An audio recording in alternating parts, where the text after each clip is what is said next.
guess I'm a coach with Peace Corps. I'm also known as a teacher trainer, but most of the time I spend teaching at Bishkek Humanities University, where I usually teach English, or I am teaching students how to become teachers. So, as an English language teacher, I often hear my colleagues or students tell me that to improve their English fluency, that they need to learn lots of words, they need to have better pronunciation, and they need to have the most correct grammar. So much so that it's mostly about how well the students speak, how correctly they speak, how well they're understood, and less so about the content that they say. So when I hear these remarks about how grammar is important, pronunciation, vocabulary, these are needed, I either tell the person or I think to myself, well, no, that's not the only way to improve your language fluency. Because first, with pronunciation, well, all around the world, there are different accents used with native speakers of English. If I think about one of the places that I lived in Boston, instead of saying Harvard University, we say Harvard. Or instead of park the car, park the car. A little bit different than what we may teach you. Or another place that I lived in the South, the farther you go, you start to talk with a little bit more of a twang in your voice.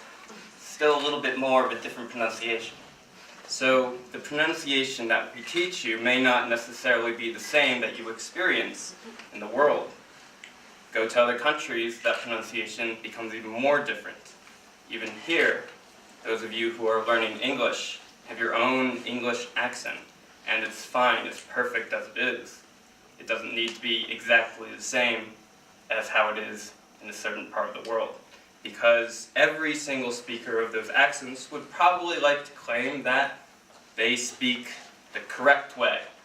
So if everyone claims that, either they all speak correctly or none of us speak correctly at all. With grammar, most native speakers of English, again, cannot explain to you the complexity of the English language, let alone the verb tenses that we use. I know, even as a teacher, I also can't name every single verb tense that we use in English, to be perfectly honest. And with vocabulary, it really depends on your goal in life. Do you need business English? Do you need medical English, literary English? All of these require a specific kind of vocabulary and phrases, and one type, as it is used more, the rest of those vocabulary words that you have used become disused and are forgotten.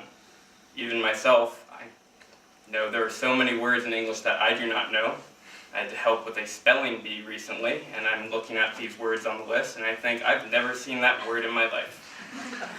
Even as I had to pronounce the word loquacious, I ended up saying loquacious, because I did not know how to pronounce it myself. So even native English speakers have something to learn about their own language. So there are so many different aspects of learning, but why do we focus on grammar, vocabulary, and pronunciation? We seem to be missing one of the most important ones of all. And because of that, it also becomes disused and forgotten. This aspect is not confined to the rigid, strict structure of being overly correct and using complex words, as tends to happen when we focus on grammar. This aspect flows more like a river, freely forming to twists and turns that it makes around and makes the land turn more green.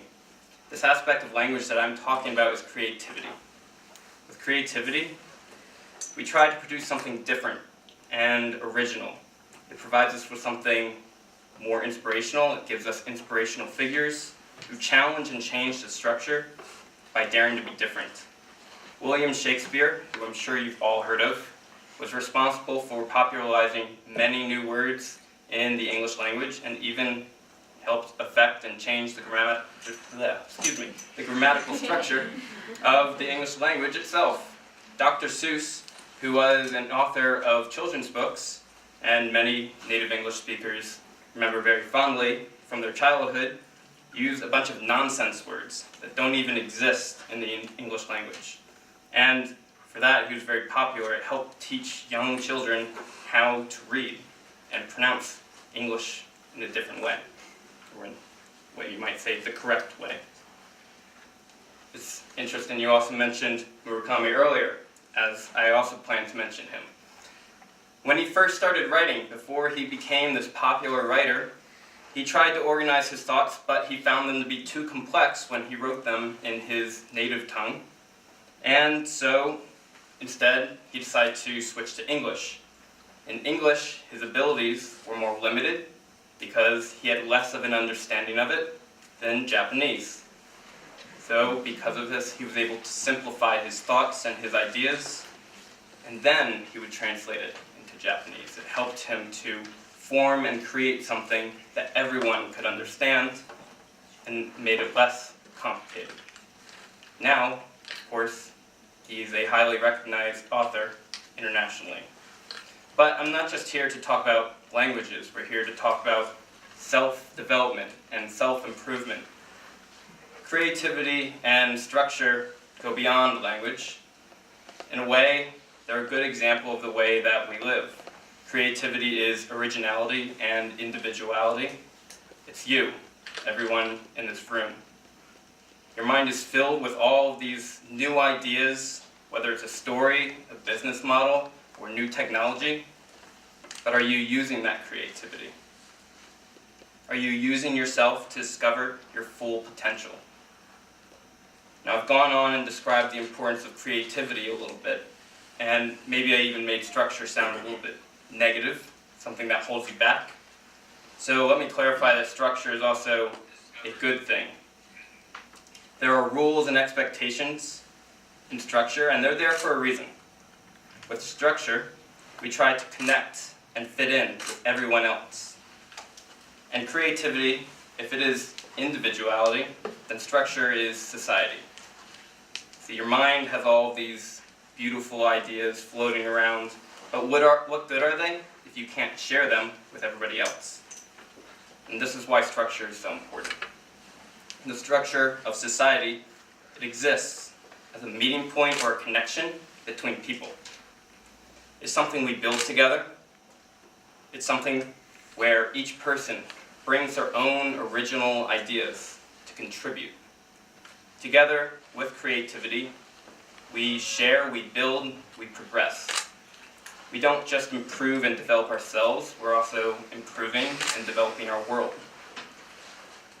As new literary works appear on bookshelves, new businesses provide new opportunities, and new technology expands our capabilities and understanding.